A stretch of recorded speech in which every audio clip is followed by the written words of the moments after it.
Bismillahirrahmanirrahim. Perkenalkan, nama saya Muhammad Posin Rawan, Stambuk 141 2018 0252. Saya akan menjelaskan tentang mencuci tangan. Cuci tangan adalah membuang kotoran dan debu secara mekanis dari kulit kedua belah tangan dengan memakai sabun dan air. Tujuannya adalah untuk menghilangkan kotoran dan debu secara mekanis dari permukaan kulit dan mengurangi jumlah mikroorganisme sementara. Kebersihan tangan yang tak memenuhi syarat juga berkontribusi menyebabkan penyakit terkait makanan, seperti infeksi bakteri Salmonella dan infeksi E. coli infection. Mencuci tangan dengan sabun membuat bakteri lepas dari tangan. Cuci tangan merupakan salah satu cara untuk menghindari penyakit yang ditularkan melalui makanan. Kebiasaan mencuci tangan secara teratur perlu dilatih pada anak. Jika sudah terbiasa mencuci tangan sehabis bermain dan ketika akan makan, maka diharapkan kebiasaan tersebut akan terbawa sampai tua. Manfaat cuci tangan.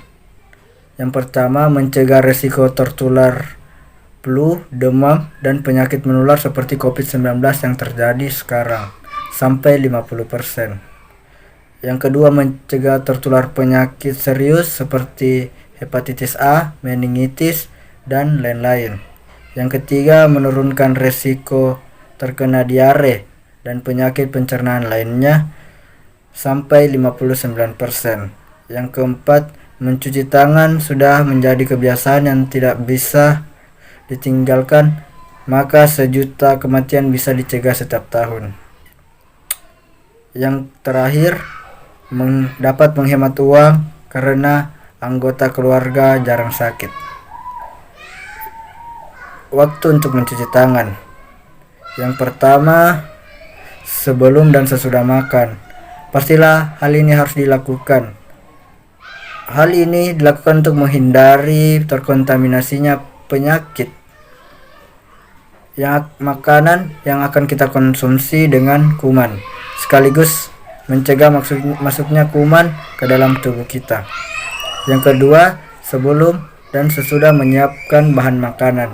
Bukankah kuman akan mati ketika bahan makanan dimasak?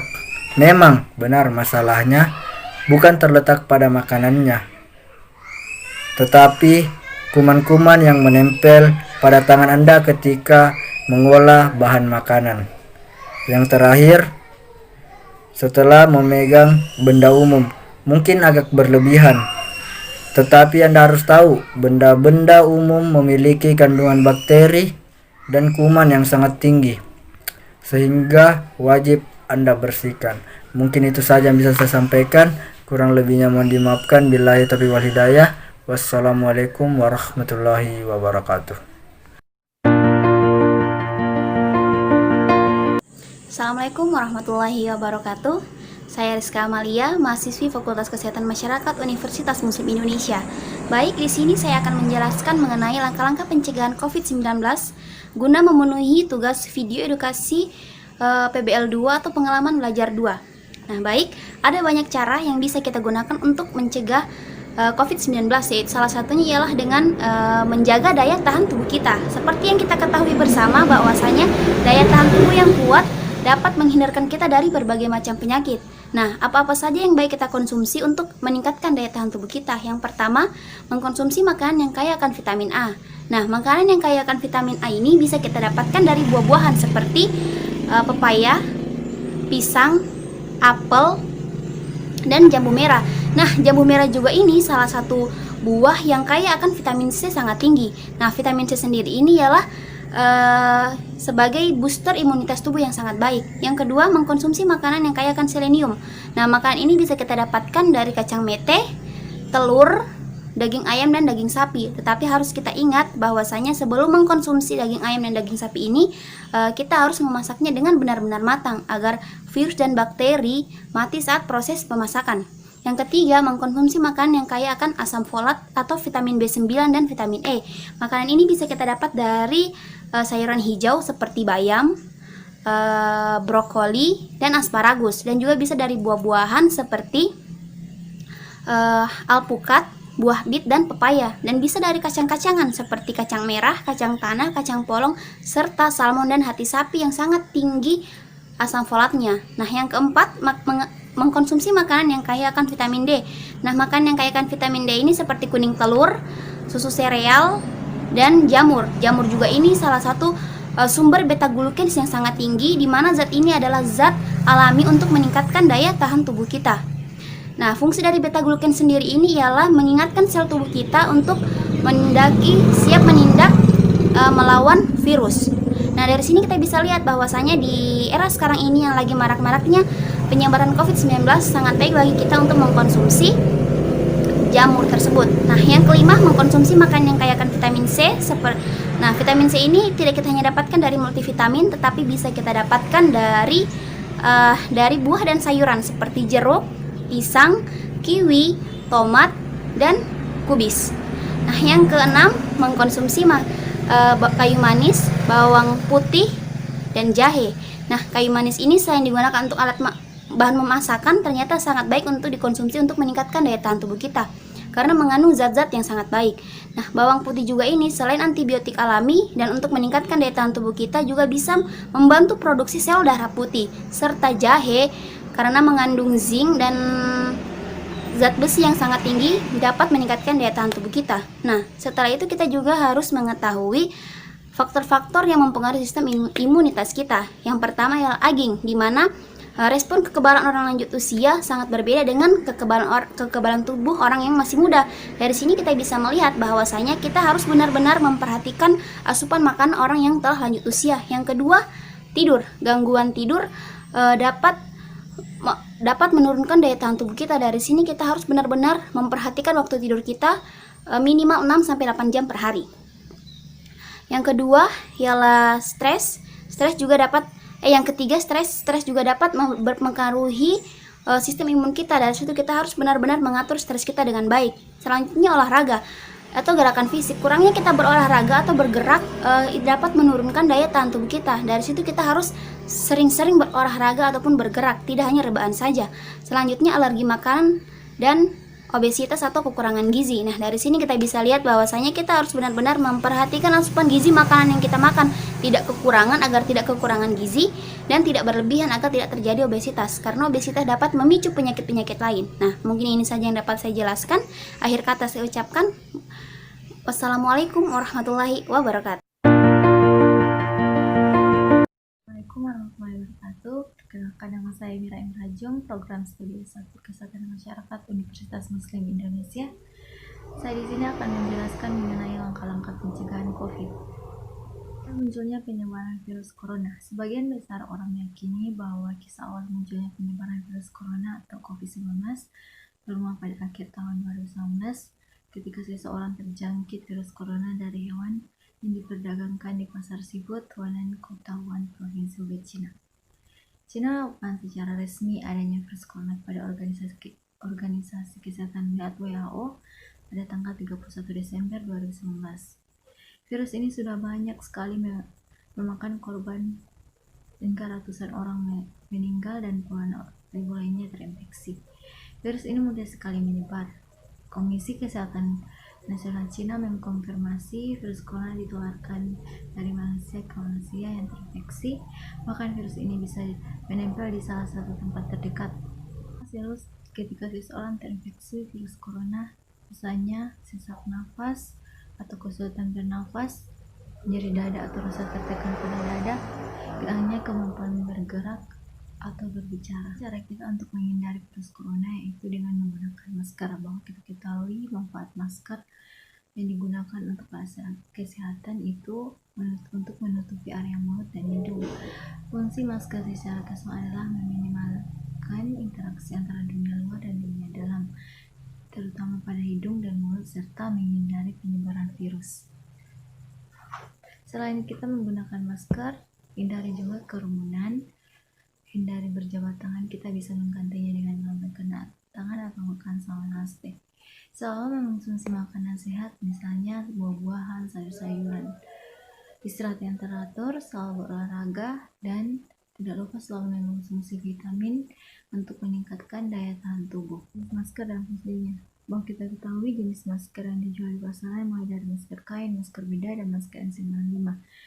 Di sini saya akan menjelaskan fungsinya. Masker kain yang biasa dipakai oleh masyarakat ini hanya bertahan 4 jam saja, 40-50% dapat menembus masker. Dan keunggulan masker ini bisa dicuci. Sedangkan masker bedah dipakai oleh dokter dan diperjualbelikan di masyarakat. Masker ini memfiltrasi 30-95 partikel dengan ukuran 0,1 dan hanya digunakan satu kali saja, tidak boleh lebih dari satu kali. Masker ini hanya bertahan 3-4 jam saja. Masker N95. Masker N95 ini jarang sekali dipakai oleh masyarakat, biasanya digunakan oleh para dokter yang kontak langsung dengan pasien yang terinfeksi. Masker ini memfiltrasi partikel dengan ukuran 0,1 mikron sampai di atas 95% saja. Masker ini digunakan berulang kali. Maksudnya masker ini bisa digunakan berulang kali. Disarankan setiap kali digunakan harus dijemur di bawah terik sinar matahari. Saya juga akan menjelaskan bagaimana kita beretika ketika batuk dan bersin. Ketika bersin, sebaiknya kita menutupi hidung dan mulut kita menggunakan tisu untuk menghindari penyebaran, dan segera tisunya dibuang di tempat sampah. Dan tidak lupa mencuci tangan menggunakan air bersih dan mengalir, atau menggunakan pencuci tangan lainnya berbasis alkohol atau hand sanitizer.